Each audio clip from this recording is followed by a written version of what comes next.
This is Just Listen, hosted by George. Today is January 5th, 2026. Welcome to the podcast and welcome to a new year.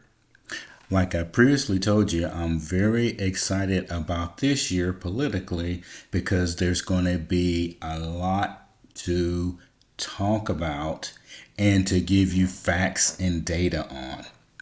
So today, I want to talk about the U.S. federal government policy on the Trump admin's notification to Congress on military actions abroad. Now, why am I bringing this up? There was a strike on Venezuela Saturday, and the president of Venezuela was taken into custody. Now, you can read the news on that part. I want to get into some of the background of and the root issue of the president. In this case, it's a Trump admin versus notification to Congress. So,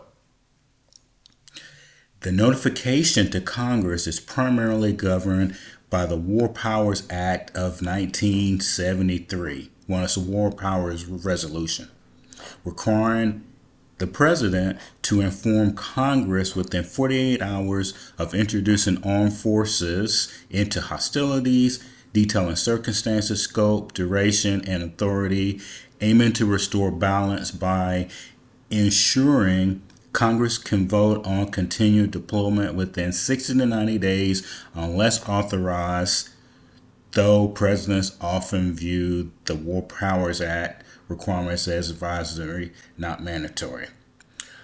Okay, so why do we have the War Powers Act? That would be the first question to ask. So, it was passed in 1973 to limit the president's power to commit U.S. armed forces to conflict without congressional approval, primarily as a reaction to the Vietnam War, which, if you go back in history or you heard it when you were taking history classes, that war lasted for a little bit right there.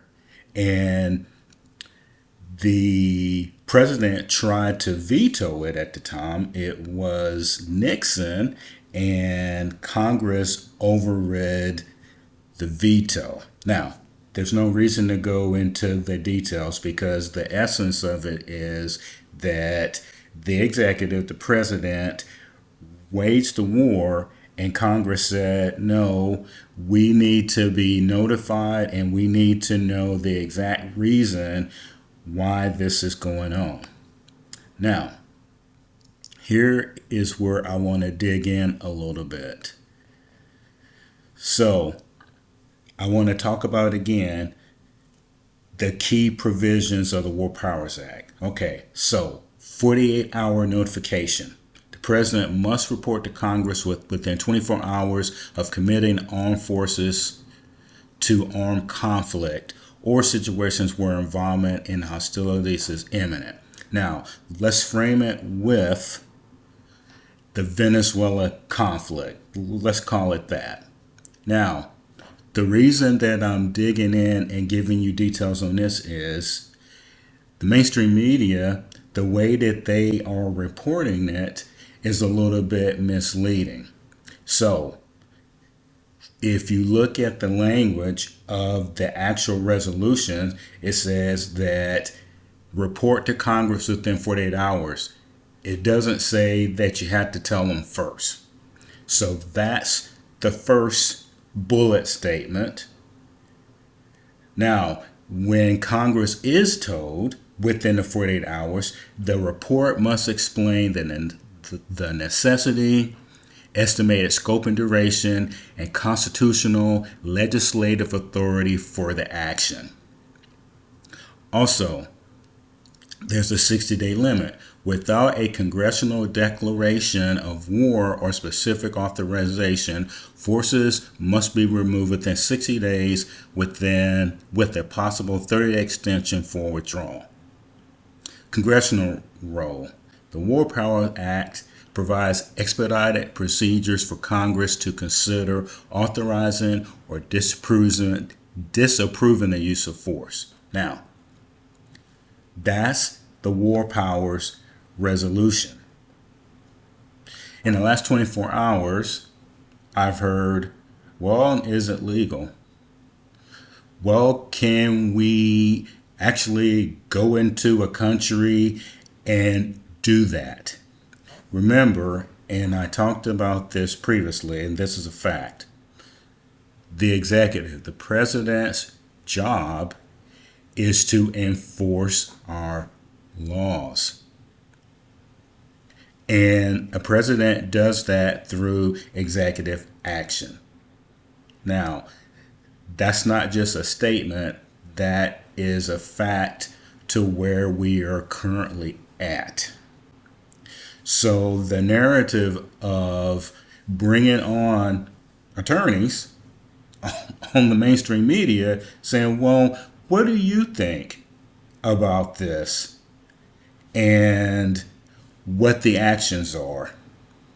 Now, the 48-hour notification. Congress must have thought back in 1973 that the president needed to be able to execute a plan and not give it to Congress first for approval. Why? If we look at all of the recent conflicts and the way that the mainstream media plays it, they all have connections with some of the people that are Congress people in Congress. And there seems to be onesies and twosies of congressional people who will leak details to the media, giving away positions, numbers of troops, what their strategy is, etc. In the modern age of the mainstream media with all of these devices and all that stuff, somebody could use that information to be ready when we strike. Because in previous conflicts of this nature, people at the Pentagon would give out information, and then the press isn't evil about it. They're just over asking questions so that they can report it and be the first ones to report it. What really needs to happen on that point is they have to be very careful of what they are letting out. Congress is the same way, because if you look at the mainstream media, every time something happens in the country, people will say sources said that such and such in Congress said this. Now, that is a fact. Now, just one point that isn't a fact. What I've seen since January 20th of last year is, if a president is not liked, everything that said person does is scrutinized. So we have to put that in the calculation now, because whoever controls the narrative, that's how policy is made unofficially. Now, when the action is happening, the president has 48 hours to give Congress a detailed listing of what we're going to do and when we're going to be out of it. Now, to kind of piggyback on that with what's happened in the past, there's been other presidents who have actually been involved. Now, we're not going to go far back to Truman and all that stuff. So, George H.W. Bush invaded Panama and Somalia. That was an action. Bill Clinton conducted air campaigns in Kosovo and Yugoslavia and used forces in Iraq. George W. Bush, he sought authorization for Iraq and Afghanistan. He also used force without explicit votes for other actions. Barack Obama, 2011, ordered strikes in Libya and drone strikes in Pakistan.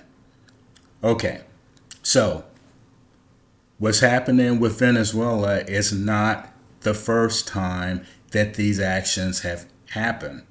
And in South America, they've actually happened before with invading Grenada. Ronald Reagan did that. George H.W. Bush invaded Panama and Somalia.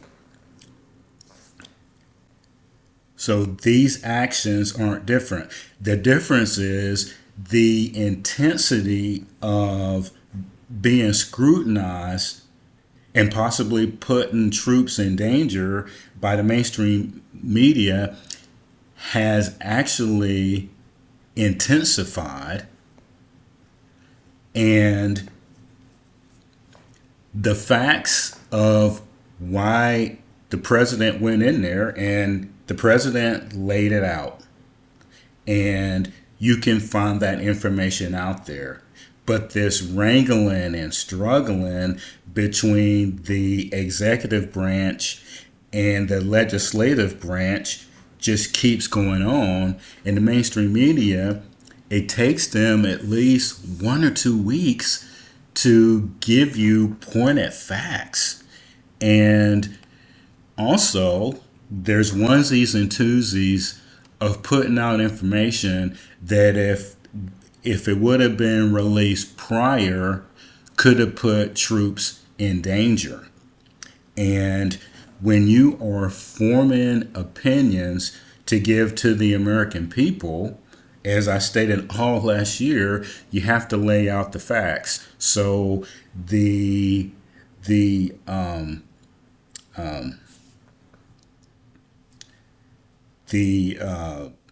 act that I was talking about earlier that was passed in 1973, kind of lost my train of thought. The War Powers Act, that's the key item. And so far, the framing of the War Powers Act hasn't really been, it hasn't been explained at all to the American people that the executive can actually do that. And also, in this conflict, you have people in Congress saying, well, yeah, he's a guy, but he's a bad guy. But, and as you know, anything that you say before but, you don't really believe in the first place. And the issue still is that when a president takes executive action, and in this case, military action, the courts will weigh in and say if it is legal or not. There is no reason to panic people saying that someone is going into the country legally, possibly, or that they need to be, meaning Congress needs to be notified first. Everything is delivered. And that's why presidents have all of these attorneys, because the attorneys probably do the most work in the administration, because everything that's said and done is questioned to an extreme. So with that being said, starting off the year, this year, 2026, the mainstream media needs to do a better job at laying out the details. And when the details are said, it's time to move on. There is no reason to repeatedly talk about it and to put language in there that has absolutely nothing to do with why the Trump administration has taken these actions, and in this case, against Venezuela. Let me know what you think. And also, this morning at about 8:30, I am going to talk some local politics live. I'm in Illinois. I'm in the O'Fallon area. And so I think that people who listen to me need to know about local politics going on. This is an election year for Illinois. We have candidates running for governor, and the incumbent governor, J.B. Pritzker, is running for a third term. So there is a lot to talk about like that. Please subscribe and have a great day. And we'll be live tomorrow. This is Just Listen, hosted by George. As usual, let me know what you think.